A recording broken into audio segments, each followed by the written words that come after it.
দুর্যোগপ্রবণ নদীমাতৃক বাংলাদেশে বিপর্যস্ত মানুষের পাশে থাকতেই চলছে সাঁতারের বিভিন্ন ড্রিল।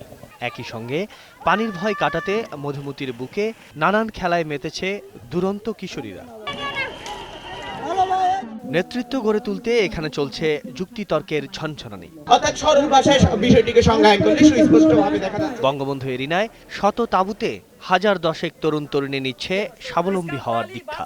সেবার মানসিকতা নিয়ে, মানুষকে সাহায্য করার মানসিকতা নিয়ে, যাতে সব ব্যাপারে এগিয়ে আসতে পারে। যে কোনো কাজে অন্যরা যেরকম হেজিটেট করে আমরা সেরকম করি না, আমরা সদা প্রস্তুতি থাকি। আমরা রানছি বাড়ছি, কাজ কম, নিজের কাজ নিজের গোছানো, সকালবেলা বিছানা পত্র তোলা, ভোরবেলা মানে একটা নিয়ম শৃঙ্খলা।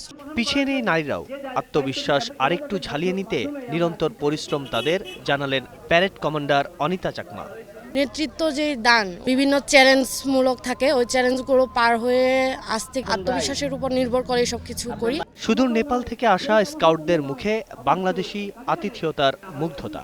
Everyone are very nice and we are feeling homely environment here. যে কোনো দুর্যোগে পাশে থাকা স্কাউটকে সারা দেশে আরও সক্রিয় করার উদ্যোগ নেওয়া হয়েছে বলেও জানান স্কাউটের জাতীয় কমিশনার। বিভিন্ন চ্যালেঞ্জ এখানে সন্নিবেশিত করে রোভারদেরকে কিভাবে আগামী দিনে আদর্শ নাগরিক করা যায়, কিভাবে আরও দৃঢ় বিশ্বাসী করা যায়, সে বিষয়টা এখানে আমাদের তাদেরকে যথেষ্ট মনোযোগী করার চেষ্টা করছি।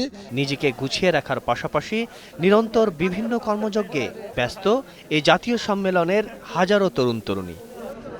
সুশৃঙ্খল জীবনযাপনের মাধ্যমে আত্মনির্ভরশীল হয়ে ওঠা, দীক্ষা নেয়া পরোপকারের, এই তো স্কাউটিং। তাদের স্বপ্ন একটি স্বনির্ভর বাংলাদেশ গড়ার। গোপালগঞ্জের জাতীয় রোভার মোড় থেকে রাফেজ আদনান আদেল, 21 টেলিভিশন।